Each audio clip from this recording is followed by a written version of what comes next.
Previous part में हमने देखा था कि डाइलेक्ट्रिक्स की टू टाइप्स होती हैं, polar dielectrics and non polar dielectrics, और किस तरह जो पोलर होते हैं वो कोइंसाइड नहीं होते, उसमें चार्ज पार्टिकल्स, और जो नॉन पोलर होते हैं वो कोइंसाइड कर रहे होते हैं, और डाइपोल मोमेंट दोनों का नेट डाइपोल मोमेंट जो है वो ज़ीरो होता है।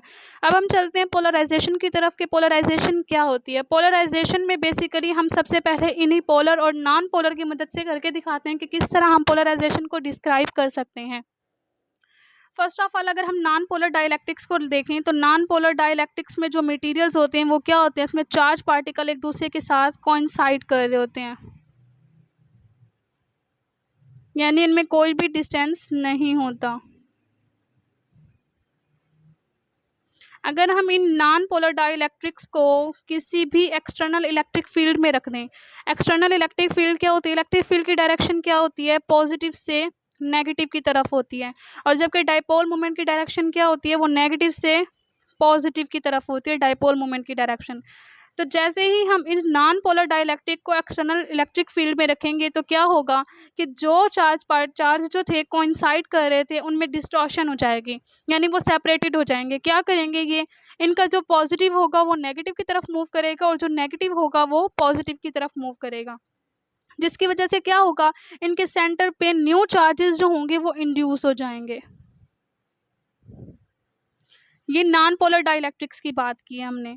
अगर हम इसी तरह पोलर डाइलेक्ट्रिक्स में देखें तो पोलर डाइलेक्ट्रिक्स में क्या होता है, उनका डाइपोल मोमेंट तो होता है लेकिन नेट डाइपोल मोमेंट उनका भी क्या होता है, ज़ीरो होता है। ये कुछ इस तरह होते हैं non polar dielectrics, polar dielectrics.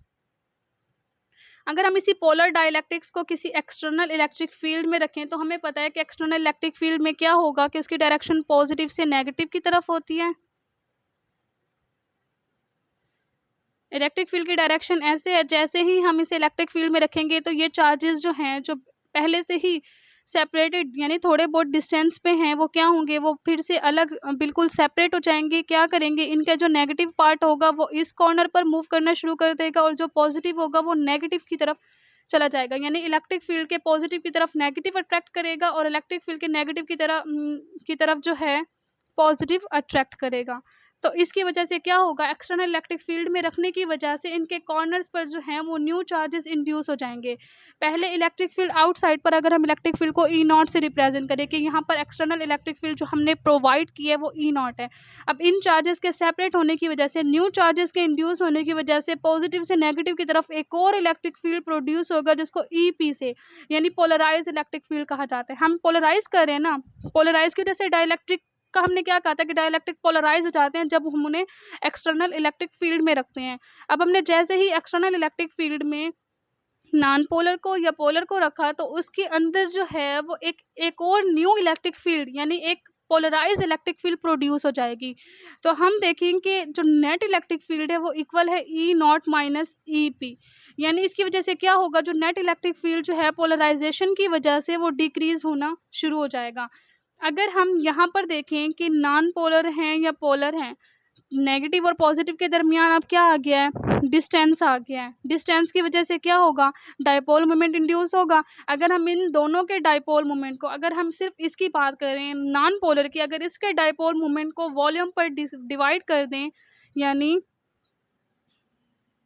Volume पर डिवाइड कर दें तो ये किसके इक्वल हो जाएगा, पोलराइजेशन के, यानी नेट डाइपोल मोमेंट पर unit volume is called polarization. इस तरह हमें पोलराइजेशन की जो है वो एक और टर्म मिल जाती है कि अगर हम किसी भी डाइलेक्ट्रिक मीडियम को एक्सटर्नल इलेक्ट्रिक फील्ड प्रोवाइड करें तो उसकी वजह से क्या होगी, वो डाइलेक्ट्रिक जो होगी वो पोलराइज हो जाएगी और उसके अंदर मौजूद डाइपोल मोमेंट्स को, चाहे वो नॉन पोलर के हों चाहे वो पोलर के हों, उनको उनके उनके वॉल्यूम पर डिवाइड कर दें तो उसको क्या कहेंगे, पोलराइजेशन कहेंगे। इसके अलावा हम एक और न्यू टर्म के बारे में भी डिस्कस कर लेते हैं कि इलेक्ट्रिक फील्ड जो है वो डायरेक्टली प्रोपोर्शनल होती है पोलराइजेशन के। अगर तो इलेक्ट्रिक फील्ड इक्वल होगी एप्सिलॉन पी के, ये जो एप्सिलॉन है इसको परमिटिविटी कांस्टेंट भी कहा जाता है या डाइलेक्ट्रिक कांस्टेंट भी कहा जाता है। इसके एक और नेम भी है जिसे ससेप्टिबिलिटी से भी रिप्रेजेंट किया जाता है। थोड़ी सी मिस्टेक हो गई है, ये आएगा एप्सिलॉन ई, तो इधर एप्सिलॉन इज इक्वल टू हो जाएगा पी ओवर ई के, इसको कहा जाता है डाइलेक्ट्रिक कांस्टेंट या ससेप्टिबिलिटी भी कहा जाता है। तो ये था हमारा आज का topic solid state physics second का, जिसमें हमने डाइलेक्ट्रिक प्रॉपर्टीज़ ऑफ सॉलिड और पोलराइजेशन के बारे में डिस्कस किया। अगर किसी का कोई भी क्वेश्चन हो तो वो कमेंट सेक्शन में पूछ सकते हैं। इसके बाद हम नेक्स्ट टॉपिक में डीपोलराइजेशन और लोकल फील्ड और क्लॉसियस मोसर्टी इक्वेशंस के बारे में डिस्कस करेंगे।